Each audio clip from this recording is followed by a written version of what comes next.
Welcome to Bloody Sunday, a podcast where we take different scoops of different horror movies and put them together in one wonderful Sunday of discussion.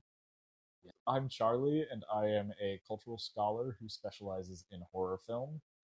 I'm Dexter. I am somebody who just really enjoys movies and spends a lot of time sometimes overanalyzing them to the point of compulsion. And also, you're cool. I'm just happy to be here.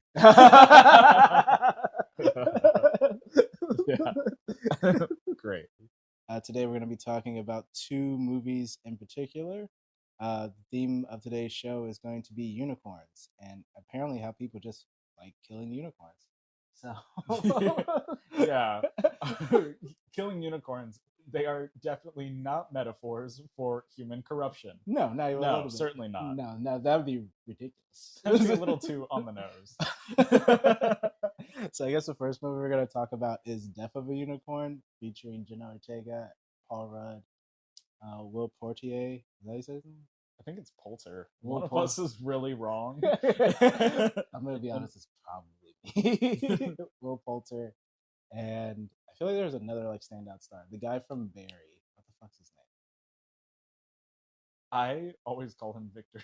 I know that's his character's name in Gotham, and I think that's just also his name now. That's like great casting.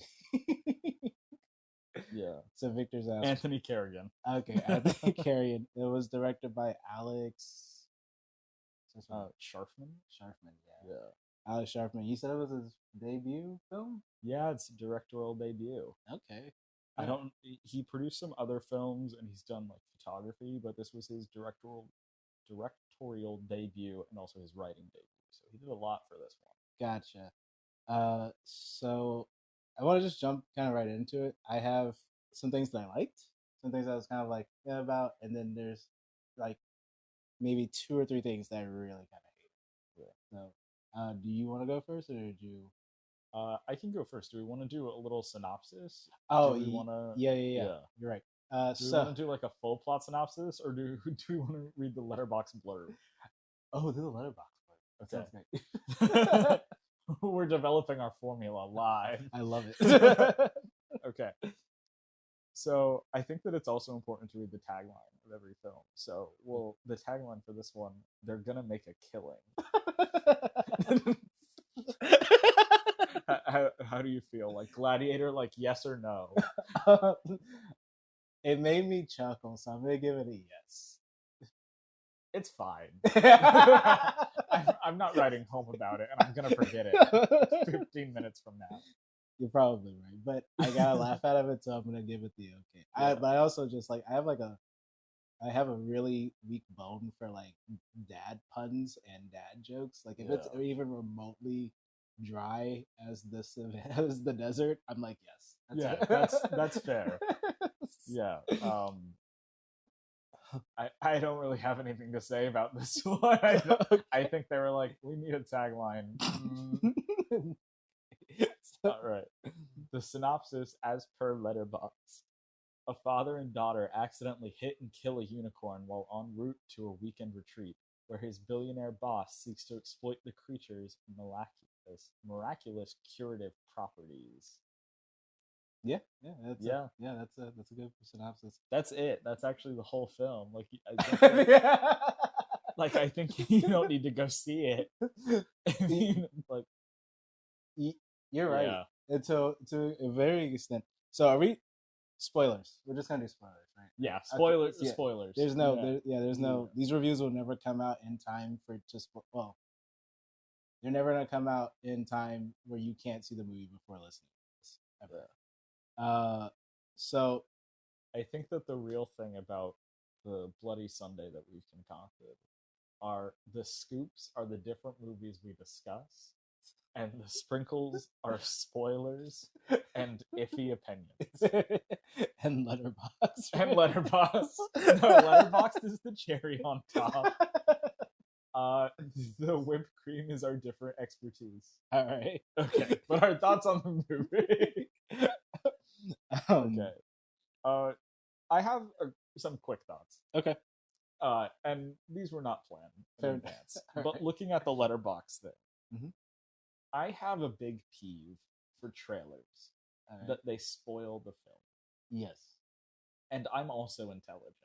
So if you show me a clip from the very end, I don't care how long it is. I'm going to figure out what happens because I'm going to be waiting. Like, you can't be like, oh, this is the end. And I'm like, there's a clip from the trailer. I'll be waiting for that. Because either one, I'm going to figure it out and wait for it. Or two, you cut it and now you've pissed me off. So I really don't like when movies do that. Fair enough. So the fact that the synopsis gives you the entire movie and I feel like I'm not really getting more, yeah. a little disappointing. What's even more disappointing is that the poster for the film is one of the closing scenes where you have Jenna Ortega coming face to face with the unicorn in the daylight. You're right. The end. That is the end. Also, it kind of spoils the fucking movie. Yeah, it spoils the movie. That she is our chosen one. well, that and like the the unique take they took on the unicorns themselves. I don't know, like and it shows you that the unicorns get scary. Yes. Wait until you learn that the title exposes the fact that a unicorn dies. It just didn't give any fucks. Yeah. Wait until you hear what Legend is about. Oh, perhaps a legend. We can get there in a second. I don't know. I have a soft spot for that movie. But going back to no, so I never saw the trailer for it. I just saw like the poster where the sheet was covering the unicorn. So in my head, I was like, oh, okay, it's about like. I was thinking Weekend at Bernie's with a unicorn body. That's insane.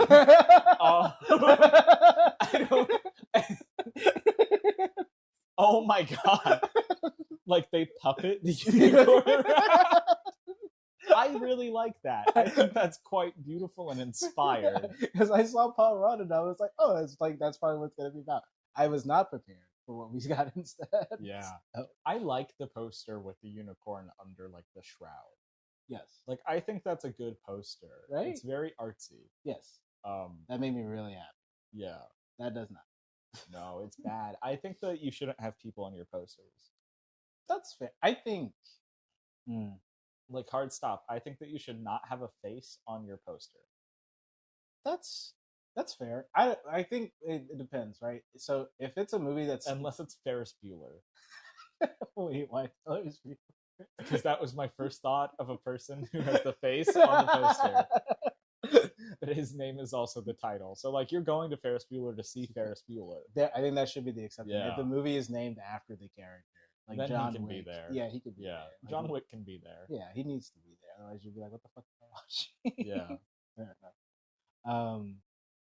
I'm sorry, I cut you off. Was there any I don't remember either. Okay. I'm just trying to think of movies with people's names. Oh shit. Fuck, what was that one with Leonardo DiCaprio? J. Edgar. He was in that. They're mostly biopics, honestly. Yeah. Now that I really think about it. I'm trying to, mostly biopics. Is there any others? Wonka. Did you ever see that? I did. Did you like it? I did. I still have not. I think it's delightful. I thought I found it. Sidebar. When I went to see Wonka, this was like my Stanford prison experiment. Okay. Because I took a group of people who did not want to see that movie. And I made us dress up as Willy Wonka. And then we went to IHOP and had Wonka meals. And then while we were in the IHOP waitress, who was a little bit of an older woman, started asking us about being gay because her son had recently come out. Oh. And she wanted advice. Wait, and she assumed that we were gay okay. based on the fact we were all dressed like Willy Wonka. I feel like that's slightly problematic, but it was well-meaning and not incorrect. And then after we had our delicious Wonka meals, we went to see the Wonka movie, and one of my friends says, I have a surprise, and pulls out the special limited edition Wonka gummies that are not drugs, I promise, but they're little top hat gushers. And we all ate a Wonka gummy, and then the film began. And all these people were like, I'm down for the ride. Like, if this will make you happy. And they all walked out genuinely enjoying it. That's awesome. So if you put together the magic of friendship, anything can happen. Yes. Anything can happen. Including, I love how you made a whole day out of it. Several hours at least, if not a whole day. We were wearing top hats. That's awesome. Yeah. I haven't done that for a movie yet. There's maybe one of these days something will get me to go to that level. I think I almost did during the peak of like the Marvel Cinematic Universe, when like Infinity War and like in-game route. I think I would have done it for that particularly. I don't think there's been another movie so far that's ever brought me to that level of hype. No. Yeah. I also went with a group of friends for the FNAF movie. We dressed up for that too. And we all picked different characters, and we all themed our outfits to the different characters. We didn't have like mascot suits. I was kind of hoping that would have been really good, but expensive. Yes. And uncomfortable. Which one were you? So interesting that you asked.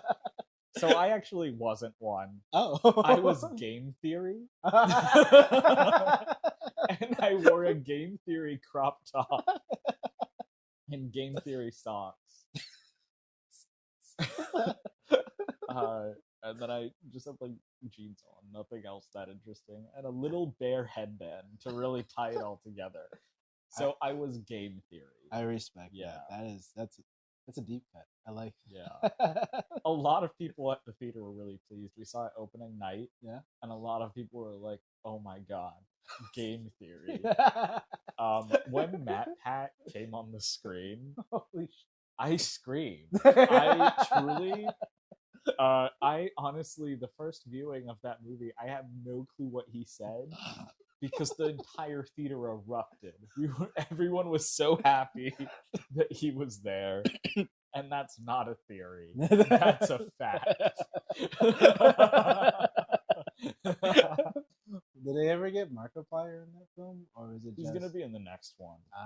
Because he was supposed to be. He had a spot, but there was a scheduling conflict. Yeah, imagine if he was shooting his movie at the same time. Yeah. Okay. Oh, we should probably get back to this guy. Yeah. So I'll read off a couple of things, and maybe you can like bounce off of some of the stuff that I have. So Sure. I'll start off with my positive. So I like Jenna Ortega's character. Like I think she was probably the most functional character that made sense. That felt like a 3D. It felt like a full person. Does that make sense? Like, I agree with you in a way. Like, I see where you're going, and I agree with you to a point. Okay. But I also don't think that she was fully developed, and I think that she was just a liberal. I think that Jenna Ortega, like, I really love her as an actress, and I liked her character, but she was playing woke.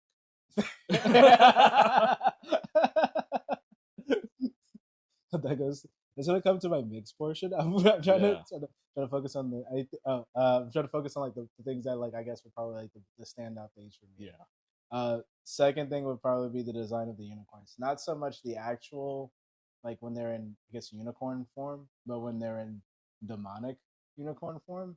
Yeah. I thought that was pretty dope. They kind of alluded to it though as well, like when the child dies. Yeah. That you can see the fangs. And me not. I thought that was clever. I noticed that too, and I enjoyed it. Yeah.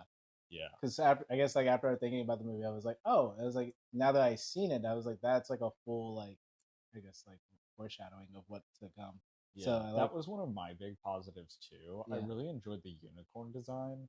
I liked how even within the sort of expected design of like the all white horse, all white horn, all of that, they put the little bits that you'll see in the like monster form, so it wasn't that illogical of a jump. Yeah. It was they made it very like they left hints of like angelicness or whatever you associate with like a standard unicorn. But I also have a complaint about that, and I'm gonna get to that in a second. Yeah. I enjoyed that in a way. It was kind of like a classic like fairy tale story in a way, like like a modern setting. It's like it had the progression, it had the princess, the unicorns, technically at night, whatever. So I like that. I think I enjoyed that it kind of came full circle as like a child's story. However, that being said, that movie definitely isn't for children. So I feel like that was a very interesting choice to make with that. Overall, I liked the kills. I thought, despite the fact that they were very one note, which I guess I'm just gonna jump to a mixed thing. So I feel like when you have a movie where like your main creature feature monster thing is a majestic magical beast, it feels a little. I gotta put it. It feels a little boring for them to just mutilate people. Yes. Agreed. Yeah. In a future episode, in the next episode we do, I'll make sure to have good and bads too, and we can have a good format. But right now, the Sundae's mush. You need to just put it in a blender, get a straw. It's gonna be a milkshake.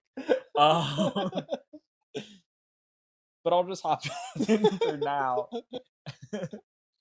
But I agree. I was waiting for some more magic. Yes. Like, I thought something that I thought could happen is with the kills, since the unicorns have curative powers, what if they healed people as they killed them so they could torture them? Dope. That I was waiting for that to happen. And especially the kills being super one note, like you know what you're expecting, and they're so far and few between. Yeah. So it makes the movie get a little tiring, especially like I don't feel like they built suspense very well.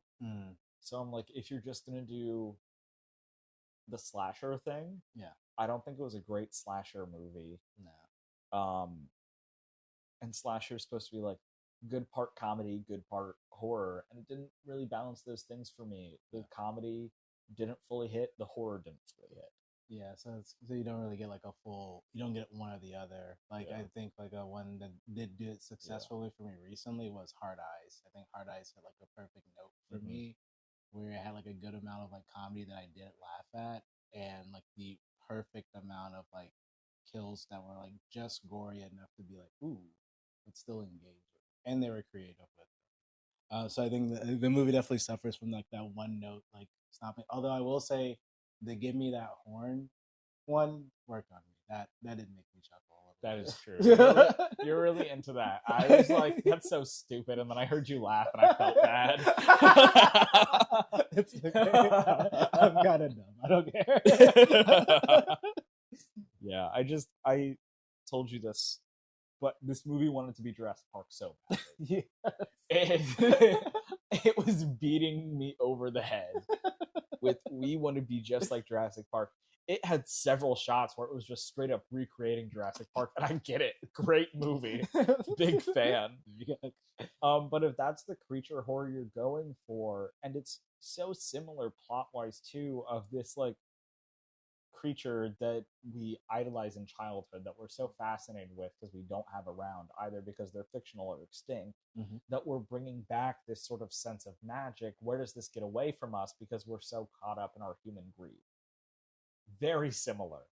And then the creature stalking structure of the people is also very similar, where it's like animalistic hunting type thing, but it just didn't have the suspense of Jurassic Park. Yeah, there's no, because like once they kind of give it away, it's kind of like, okay, cool, where are we gonna go from here? I think like they're I guess they're, but wait, there's more was the fact that there's two unicorns. I guess that was like, that's supposed to be like their big like catch, but even still. Quickly before we fully move away from the unicorn design, okay, at the end when they went back to being good, yes, that made me feel insane because I didn't need them to do that. Like, it's fine. Like, Okay. I don't care that they went back to being good. Like, I was just ready to accept that they look scary as adults. Mm-hmm. But what got me was the fact that as monsters, and this is a greater thing about our society, as monsters, indistinguishable, identical. Mm-hmm. When they turned good, one was a little bit smaller, Yes. a little bit curvier, and had eyelashes. I don't know why they had to make the unicorns distinctly heterosexual and show like animal sex difference. I thought that was really stupid. Yeah, they're unicorns. They're unicorns. I don't really care if one's a girl and one's a boy. Couldn't give a fuck less. To be honest with you. I think they're like horses. I don't know why they did that. It felt like an unnecessary step. I think it would have been easier if they were both identical again. But that's just my 2 cents. I respect that. I'm glad you picked up on that because that completely went over my head. I didn't notice that one was like clearly bigger than the other one. I was just like, oh, that's interesting, but I never picked up on the fact that it just maybe let's give credit. Let's give them a chance. Okay. Maybe we're wrong in our assumptions that the small curvy one is the girl. Maybe that's the boy, and the large one is a girl boss. That's the dominant one. That's the dominant one. Will Poulter, Butler guy, whoever his name was, Zaz, as you know him. As we call him, Zaz. Anthony Kerrigan, who played Griff. Griff, yes, Griff. Yeah, fucking awesome. He was so excellent.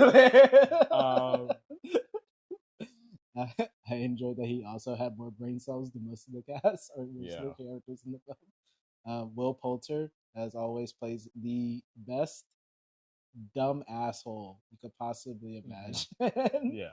He's doing really good. The only time he's played an asshole that I didn't really like his character in was Midsummer. I think everything else subsequently has been pretty good. He plays the comedy really well, and when he was snorting the unicorn horn, fantastic.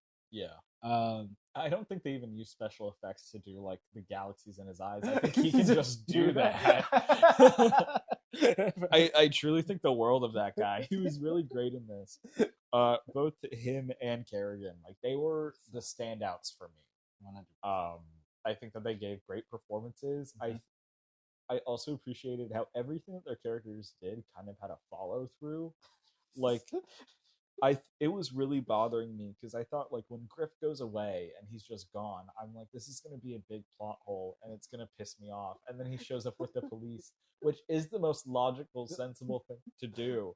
So I thought that was really good, but I'll talk more about that a little bit later. Okay. Yeah. I respect that. That's pretty much it on my positives. I have a couple. Sorry. I had this one note. I said the pacing was really good on the second half, but I'm gonna put an asterisk next to that because it also kind of follows through in with like my mixed portions. I think the writing was very heavy. Yeah. There is just blatant. We're going to use this thing, exploit all of its resources for money. It was very Mr. Krabs on crystal meth. Krabs on crystal meth. Yeah. When it came to like the rich family, I don't even know their last names, but you know, like the guys I'm talking about, just like the immediate like exploitation that they took. Not this magical creature just saved my life. I have a newfound like view of the world. No, it's immediately like, oh, I feel better. How can we exploit it? Which I feel like there's like some realism to that. Yes. And I like that they went that way. This will get me back to the Griff point anyway. Okay, all right. So I feel like this movie is a part of a larger trend of eat the rich horror that we're having right now. Okay. All right. Which I think is really in line with our current social moment. Fair enough. I think that politically, socially, economically, we are going through hard times where the rich are just prioritizing themselves, which isn't new. but it's worse right now. And it's a lot more evident. And I think that you're having a lot of films that are reacting to that, and they're going really heavy-handed with it, which is pissing me off. Because I love that we're talking about this. I love that it's something that we're having in film, but you don't need to go so heavy-handed. Because I get it that you're up in Hollywood and you are part of this bigger project of being rich, but your movies are going to the common man who knows already. So you don't need to spoon feed to me that billionaires are evil. I know. So I kind of like think Griff was the one who like was the sensible one and responsible and did the realistic thing, because he's the working man who's used to this shit. It's very true. And like they point, I think my favorite part with his character was like, "I have kids, for God's sake." And like the wife was like, "Oh my God, you have kids." Yeah, because they don't know. And I think that makes sense for Jenna Ortega to play woke, because like the woke left is the only one with like sense about this right now.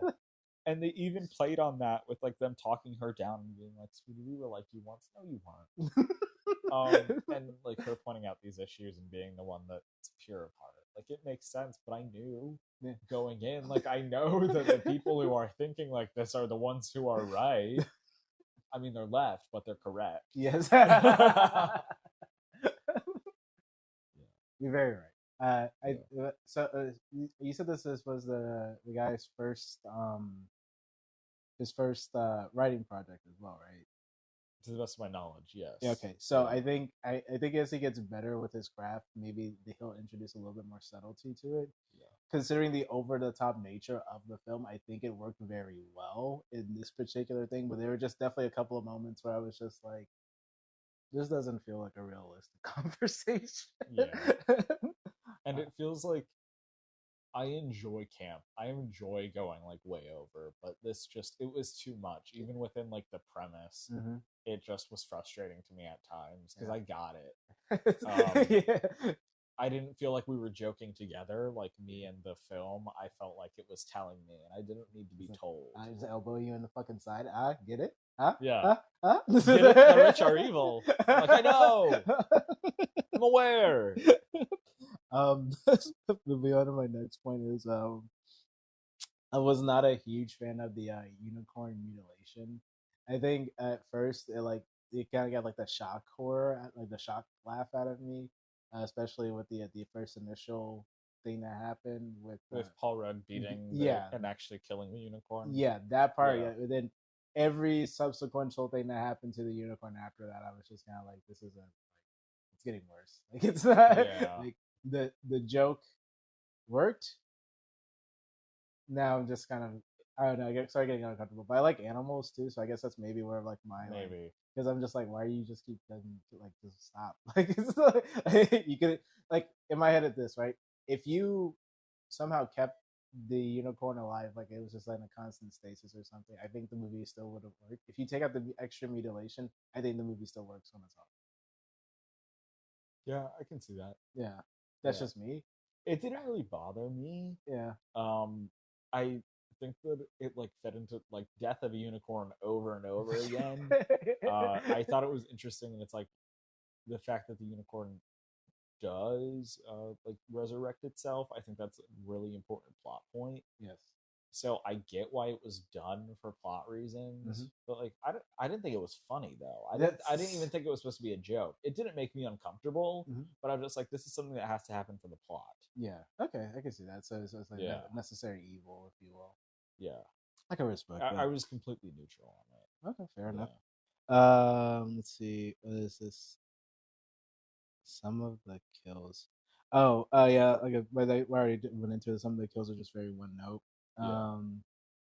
Like some of the character choices that are made don't really make a whole lot of sense. I think one highlight that particularly reaches out to me is, say, after the first rampage, right?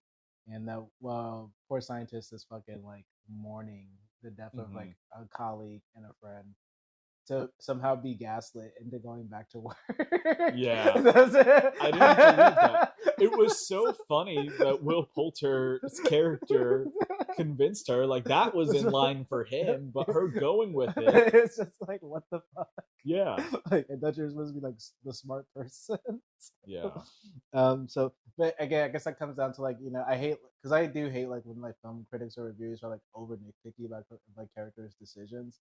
And so I get it, because that shit bothers me when like people just go on and on. But at the same time, it's like when it just doesn't feel like a realistic response. I guess that's what gets under my skin, and that right there just did not feel like a realistic. It's response. like, okay, I get we have to move the plot forward. I get because plot, but also there was another way this could have happened. Yeah, like I think because I feel like the whole reason why he did the motivation talk to her so she could cut off the horn, because up until that point the horn was not cut off.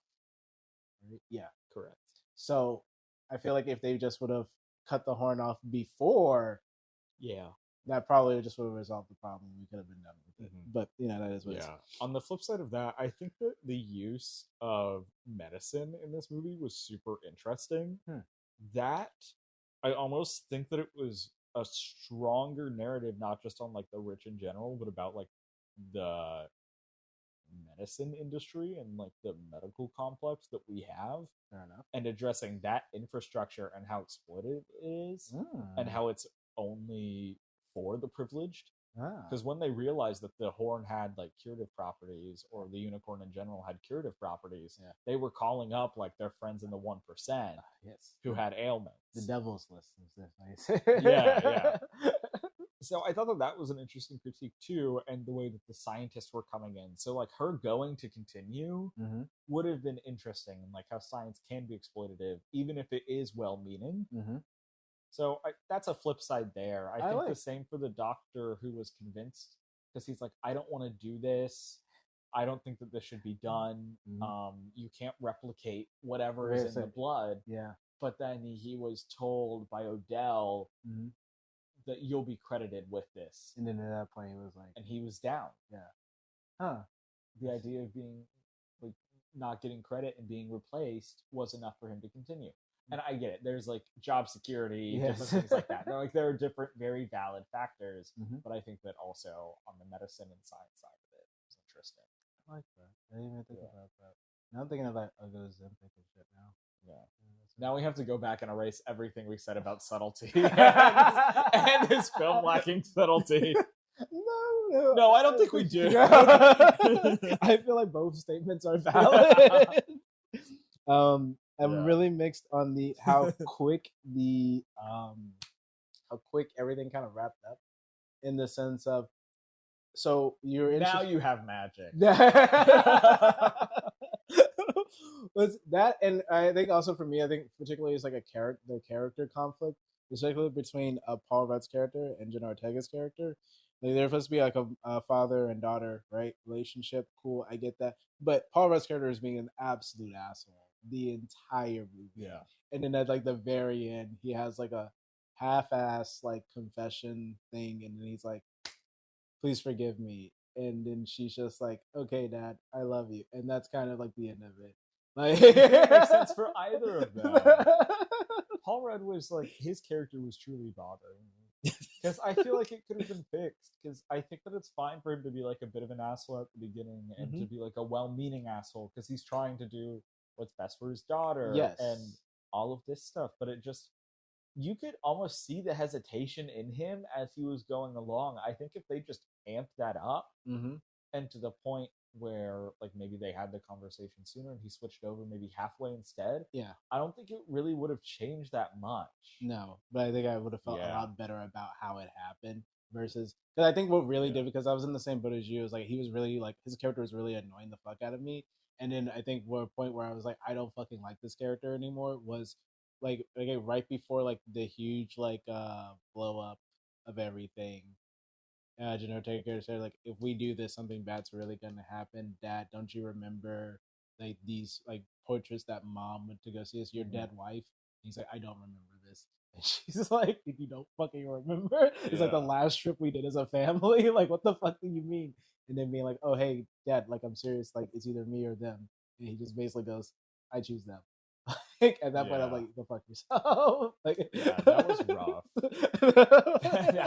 that was rough. Especially, I thought that it would have been funnier if he was like, actually, I don't remember, and he's like, clearly does remember, and he's just saying it, but I couldn't tell. Yeah, I don't know. Does he know? Is he just saying that? I think he generally doesn't. So I'm feeling like based off of like his confession and shit, it makes it like I get his confession, but it's heart to heart that he has. It feels like what he's trying to say is that he was so focused on, doing everything right for his daughter that to make sure that she was like financially taken care of. Yeah, that he kind of blacked out like all the traumatic stuff, all the stuff that like brought him down, and just basically lost himself in his work, and he doesn't remember anything, not on purpose, but because of just trauma and making work his outlet for dealing with his said trauma. But I feel like I shouldn't be explaining this. This should be something that should be conveyed in the film. Because you're right. I genuinely don't know. That's just me guessing. Yeah. Because it genuinely seemed like he did not remember any of that, which is even more fucking crazier to me. Yeah. I think that this film just needs to balance like over the top and subtlety, and then most of the problems will be fixed.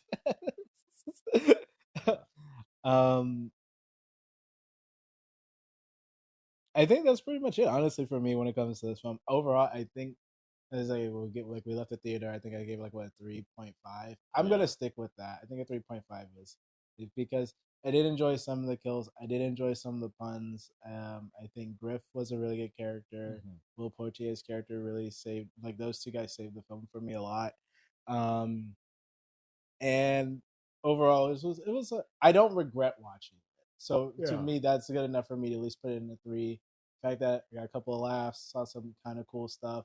I was entertained. I think that movies should just try to be movies. Like, I don't need to think deep thoughts. Yes. I give this one a 3. Okay. I think it's a perfectly serviceable movie. I think it's fine. I might catch it again. Probably won't. And that's okay. If it's on TV, I won't turn it off. That's pretty much what I'm at. If it shows up on like Max and like I just need something on in the background, I could have it on for a Sunday while I'm making brunch. Like that's easy. Yeah. We can move over. Do you have any final thoughts you want to add to it? I think that wrapped up all of my thoughts. Yeah. Okay, cool. So with that, we'll close out that film review, and then we'll move over to our second scoop. See what I did there? Yeah. Keep that in the edit. The 1985 film Legend. Do you have a Letterboxd review for this one? Yes. So does it also have a tag? Yes. Oh my god, that's awesome. Letterboxd will list a tag for everything. Oh, if it has one. I didn't know that. For Legend, the tagline is, "There may never be another dawn." Okay. I'm gonna give that a thumbs down. I'm gonna give it a thumbs up. I think that's the perfect little bite for this film and how seriously it takes all of what's happening. This film sounds so serious, and we'll talk about that in a second. Okay. But oh my god. And the synopsis. Set in a timeless mythical forest inhabited by fairies, goblins, unicorns, and mortals, this fantastic story follows a mystical forest dweller chosen by fate to undertake a heroic quest. He must save the beautiful Princess Lily and defeat the demonic Lord of Darkness, or the world will be plunged into a never-ending ice age. How do we go from there? So on paper, that synopsis is 100% correct. Like, it's not incorrect. It's not. However, comma, that is not. Once you sit down and watch the movie, I don't think that is nearly all that is properly portrayed. No, this movie falls in such an interesting space. Okay. Because I think that it sounds so intense and so serious, so epic. Yes. And then it's nothing. I don't nothing happens. I know things happen. I know practically that things happen. Yes. And I think that it also sounds serious. It's like, yeah, Ridley Scott directed. Tom Cruise and Tim Curry are starring. I'm like, wow, intense. I can barely tell you what happened, and I watched it last night.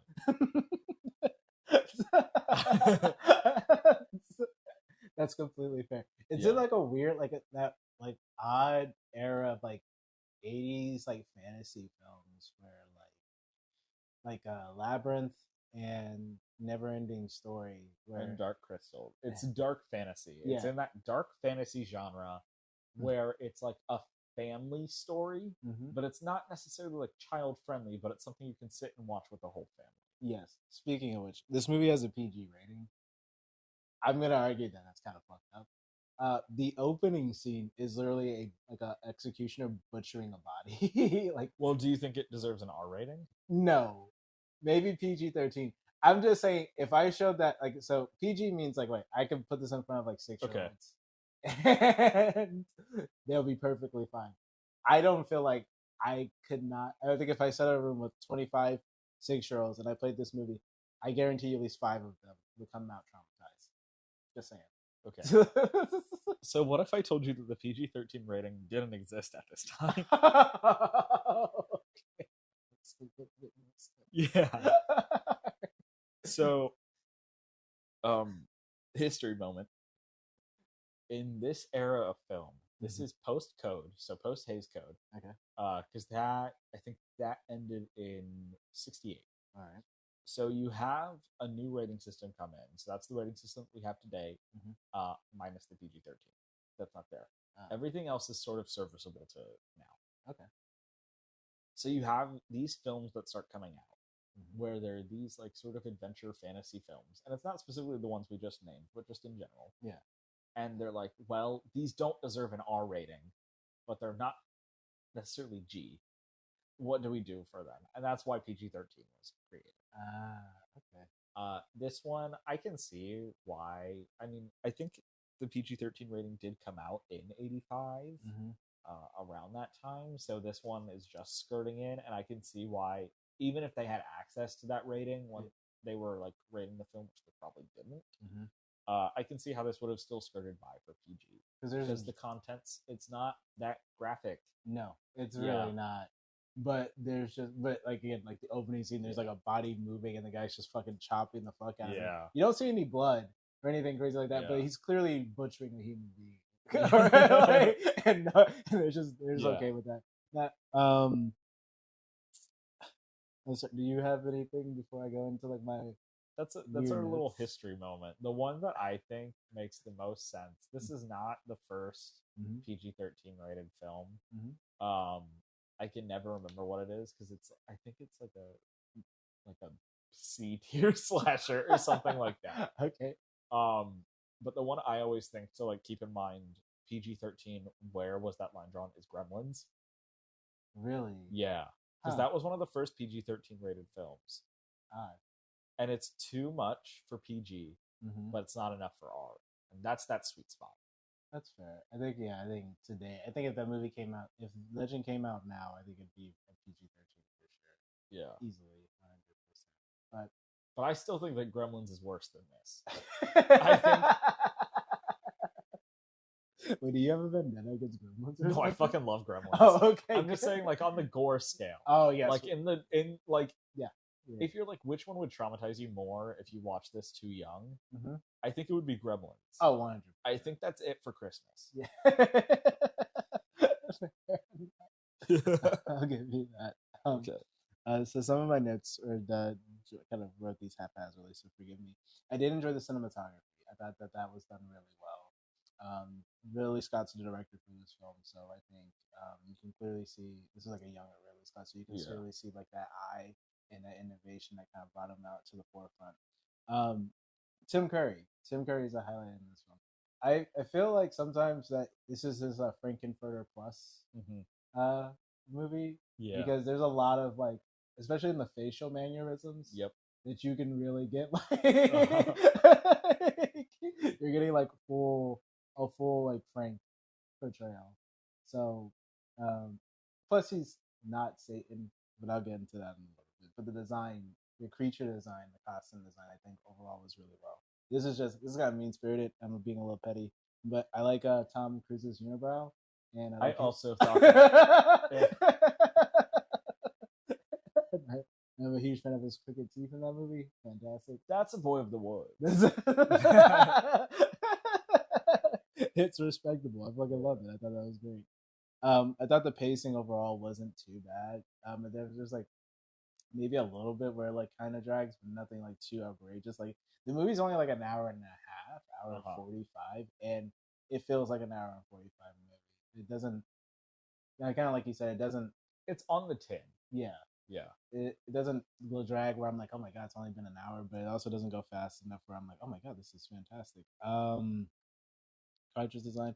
Oh, the goblin kill. I thought the goblin kill was really. So the other thing that made me really laugh was once they get the horn from the unicorn, and like the one with the helmet starts like revolt against the darkness, and he's like, "We're taking over now," and then he just has the fucking skeleton grab him and it just drummed down the fucking hole. Fucking lost it. That was great. It's so deadpan. So maybe this is me reaching. Do you feel like this movie is like a parallel or like an allegory for like the Garden of Eden? Sure. I think that it's not that biblical. No. I think that it's just like the same theme as like Garden of Eden, where it's like we have something that's like innocent, untouched, something magic that's forbidden, and human greed takes it. Or if not human greed, then greed takes it. Yeah, and curiosity, which I think is why it pairs with Death of a Unicorn well, because it's the same thing. It's like, what do we do with like the magic of our lives if we let it get corrupted? Fair enough. Okay. So I like how you draw on those parallels. Me being my simple-minded self, I'm like, oh, unicorn died in this movie too. That's cool. Well, I think it's inherent to the idea of a unicorn. Okay. That they are something magical and pure. What happens when you take them away from that? Okay, I respect that. Yeah. I do not like. Okay, so that was my positives. Really, honestly, I think that was pretty much everything. I'll go in for my positives. Okay. Yeah. I think that you kind of hit exactly what I wanted to touch on. And this movie looks and sounds great. It's the atmosphere, everything is perfect. Like they were like, we're going to have a mise en scène that's brilliant, and they did. Out of all the dark fantasy movies, this one, I'm not saying this is the best. I'm not saying this is my favorite one. It's neither of those.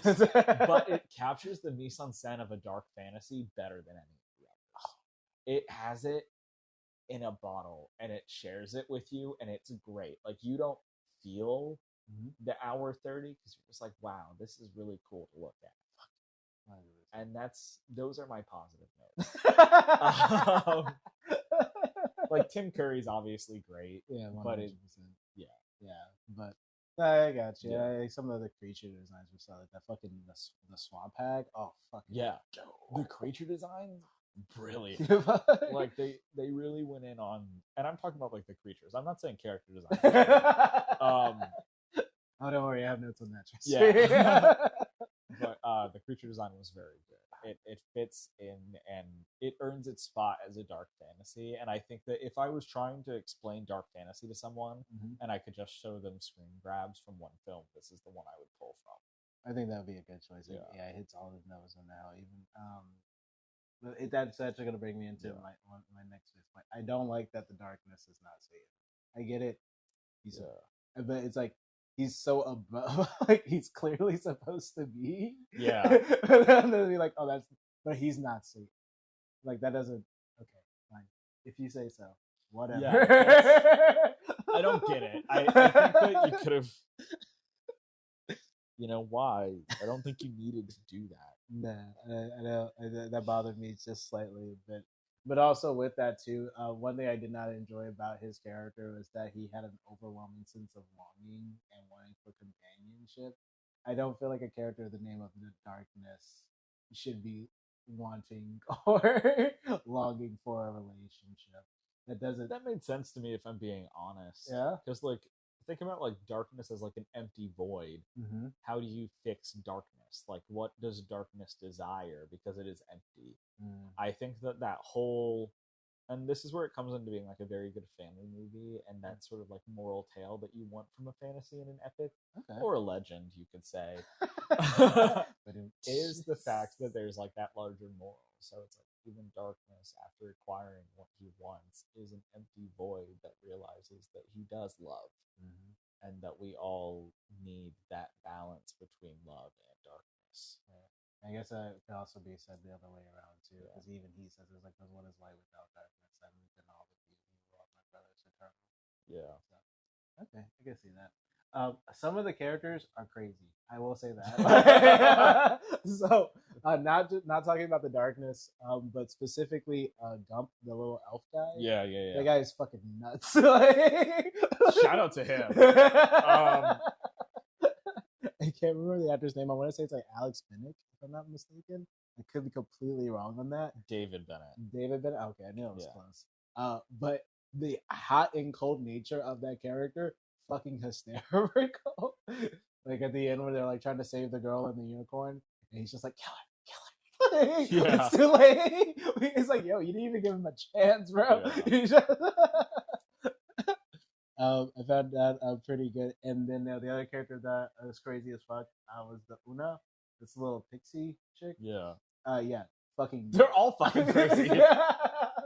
Fucking nuts. That whole like, basically like, I want to be your like sexual slave, love, weird stalking thing that she had going on with Tom Cruise's character. I never wrote down his name, so I cannot tell you what his name is. Tom Cruise is Jack. Jack. That's probably why I didn't remember Yeah. it. I'm currently trying to remember like one of the characters' names, and they're all so crazy sounding that I've Googled 3 different ones now and still haven't found the correct one. Which one is it? Can you give me a scene? Maybe I can like help you. The like darkness is his like underling. Oh, Yeah. Blix?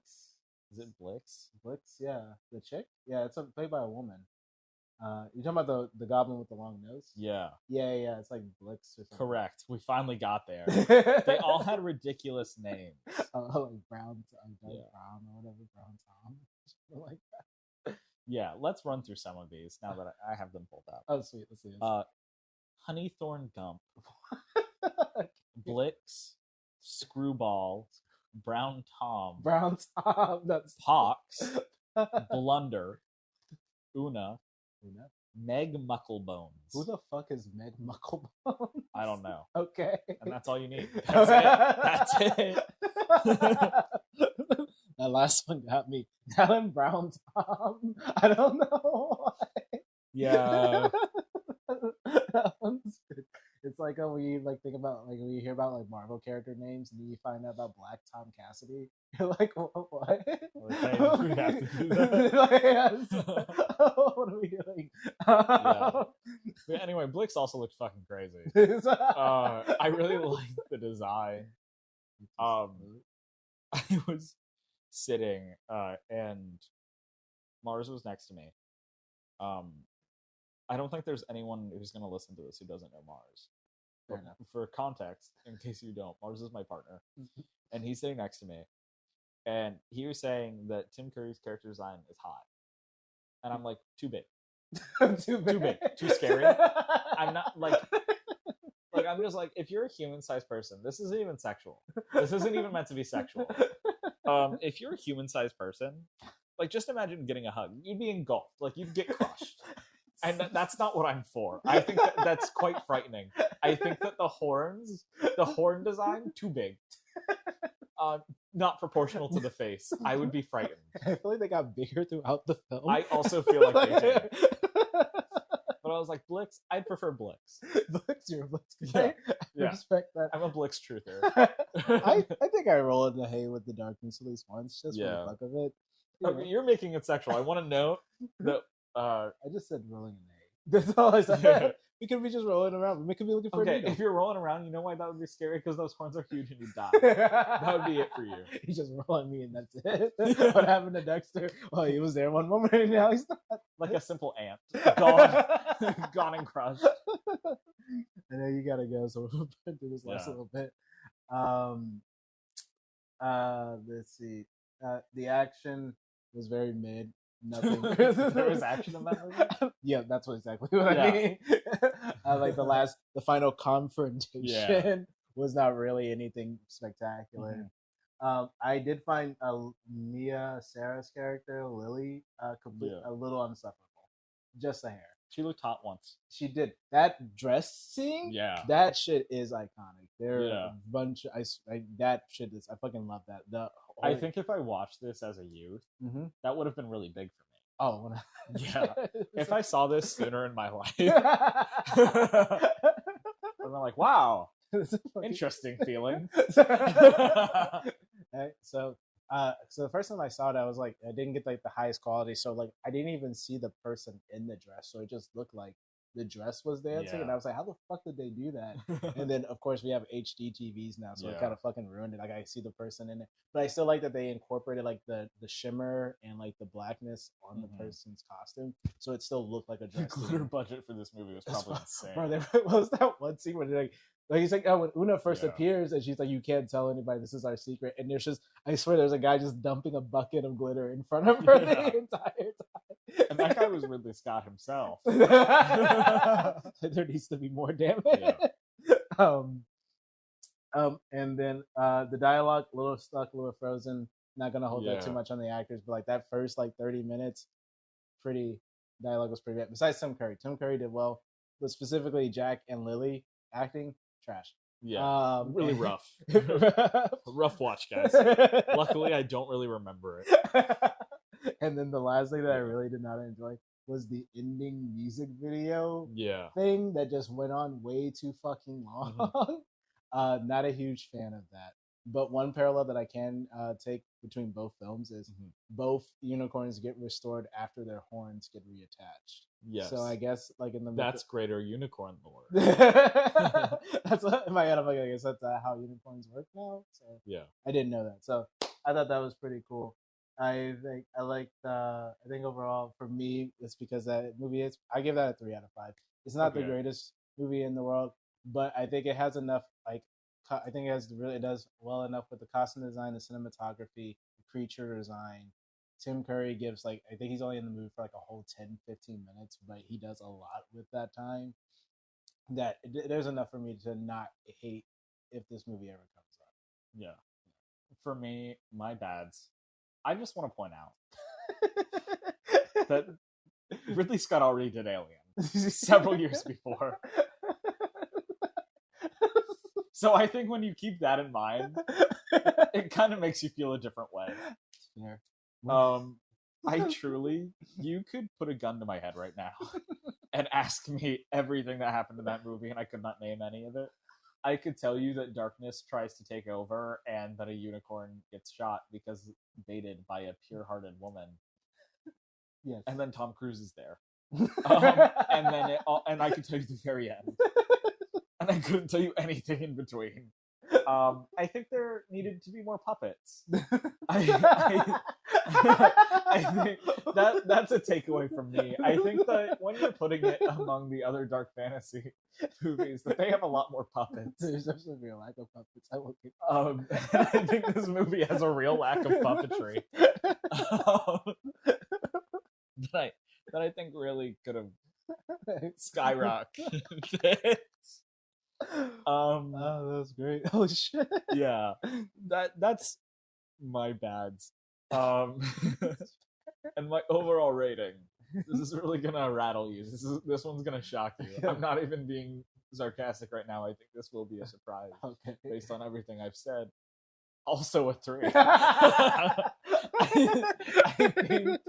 I think it's great. Like it's a completely neutral experience because it just exists. It just exists, and I'm not mad at that. I think it's beautiful. I think it looks beautiful and sounds great. And it has things that you'll walk away from and you'll be like, yeah, I really enjoyed this. It does what it's meant to do. It serves as a legend. It has a very clear moral. It gives you some interesting things to think about. I think that you could show this to a kid or a youth if that's a little too much and you think they'll be scared. But you could show this to someone and they'd walk away with like a good moral and interesting, take on life. And I think that's what the movie's for. I think it's doing what it's for. Yeah. Yeah. So 3 out of 5 for me. 3 out of 5. I respect that. I'd potentially revisit it. I think that I need something to keep me going though. I think if I wanted to do like a dope ass cosplay, I had the resources, I'd probably you'd grow your unibrow out. Yes, you caught me. And on that note, we'll end today's episode. Thank you everybody for listening, and stay tuned for the next one, whenever that is.